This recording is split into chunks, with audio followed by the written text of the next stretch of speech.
York, noted civil rights attorney Alan Dershowitz, and from Dallas, Ben Ferguson, host of the Ben Ferguson radio show. And since Ben, you were with us yesterday, you're back for day two. Let me defer to first Alan Dershowitz, the good professor, on this one first. And Alan, this is my first question. We watched you on Piers Morgan last night, and one thing you said that struck me was, we need to take a deep breath before we react, because we don't really know what's going on here. But isn't that part of the problem, Professor, that we really don't know what's going on? We don't know what we don't know, to quote you, and that we think we know what's happening, but that may really just be the tip of the iceberg? You with me? Absolutely, yes. I mean, in a democracy, you have to know what you don't know. And sometimes we're prepared to give up our ability to know something in order to keep secrets from our enemies. Remember today that anything we know, they know.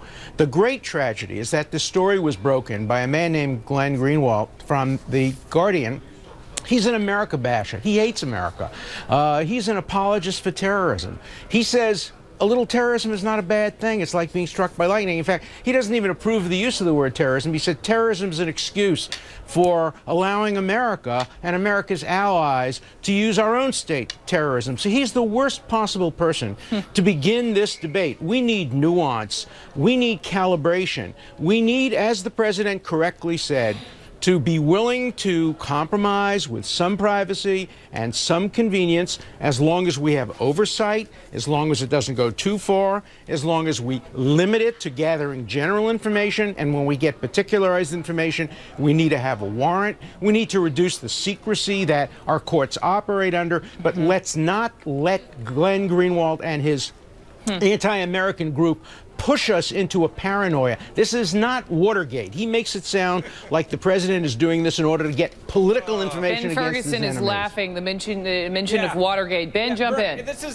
This is a classic example of attack the person who gave us legitimate information, make him into a terrorist-loving, un-American human being, and then just discredit who he is as a person, when the reality is what he reported on is factually correct and accurate. You didn't say that anything that he reported on was factually incorrect or accurate. Absolutely. So a lot you of try it is to smear inaccurate. him No, personally. a lot of it now, is inaccurate. Let me hold on. Yeah, okay. Okay, let me say this, though. You look at what has come forward on this, and as an American citizen, do I have the right to not have to worry about search and seizure of information that I am using, whether it be the internet, email, or my phone records, without probable cause from the government? The last I checked, the Constitution says that I have, and every American should have, a legitimate right to not have to worry about the government coming in and data mining my entire existence that has now been reported to the American people. And that's why people have a problem with it, because this is outside the scope of terrorists. Terrorist suspects are those that are talking to terrorists, and that's why people are reacting this way. Let me jump in, because Ben, this is also to you. And again, you're a conservative. You come on the show as a conservative, but let me just read you something from this is from the editorial page of the Wall Street Journal, also known to be quite conservative. Quote, data mining is less intrusive on individuals than routine airport security. Let me stress, they say less intrusive than routine airport security. The data sweep is worth it if it prevents terror attacks that would lead politicians to endorse far greater harm to civil liberties. Let's remember, too. Brooke, let me say this about the Wall Street Journal. Ben first. Go ahead. Let me say this about the Wall Street Journal. I have a right at the airport to not ever fly if I don't want to have the government look at my stuff, go through my bag, or make me walk through a metal detector. I have the ability to opt out of that by choosing not to fly. What the government is doing with the data mining today, you and I, no one watching right now, has the right to opt out of it, in the words of the government and what they're doing. That is two totally different scenarios that the Wall Street Journal should have pointed out, that you can choose to just get in your car and drive from point A to point B. Let me just express the view that we heard from the president today talking in California, again saying it is phone numbers when it comes to the phone calls.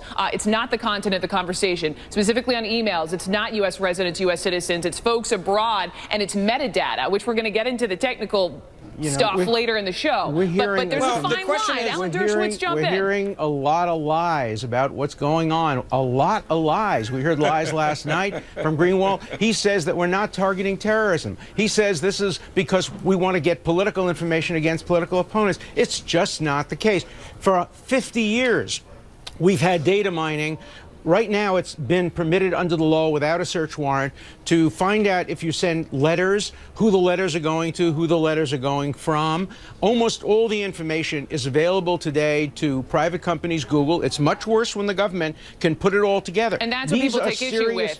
These are serious issues that ought to be debated, but they should not be overstated. Yeah. There is a paranoid streak in American life. Radio talk show hosts tend to foment that paranoid streak in American life. People like Greenwald tend to foment the paranoid streak in America. Now you have to let me finish. Hang on, now you have to let me finish. Now you have to let me finish. Go ahead. Let's find the facts. Let's not overstate the facts. Okay. Then let's have considered decisions about how to balance the real need to prevent terrorism with the real need to preserve our privacy. Ben Ferguson, that's a very important balance. It's a valid concern because people are saying we only know potentially a sliver of what's going on. So how can we even have a well-informed debate about this? That's right, and when we have to know more. We have to know more about the general. Let me jump in here. That when I see government officials and guys that are sitting on the TV next to me today trying to personally bash anyone that gets in the way of what it is he wants, that's a red flag to me. When he says that talk show hosts and everyone else is overreacting and everyone else is acting like they don't know what they're talking about and they're lying to you and they're lying to you.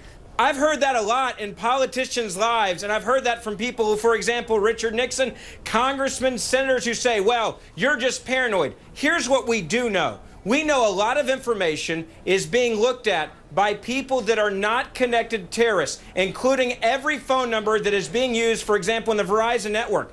That's a fact. So I'm not paranoid to ask the question of a government who has lied to us about targeting people through the IRS, who have attacked reporters who are reporting on stories in the last month, who lied to us about Benghazi, to say maybe I don't trust you with this information. All right, gentlemen, we're going to keep asking the questions, and we potentially really, as a professor is saying, only know a sliver of this. Don't trust, verify, find We are the verifying. Facts, we right? want the facts. Alan Dershowitz and Ben Ferguson, gentlemen, thank you very much. Thank you. This is not going anywhere anytime soon. Meantime, new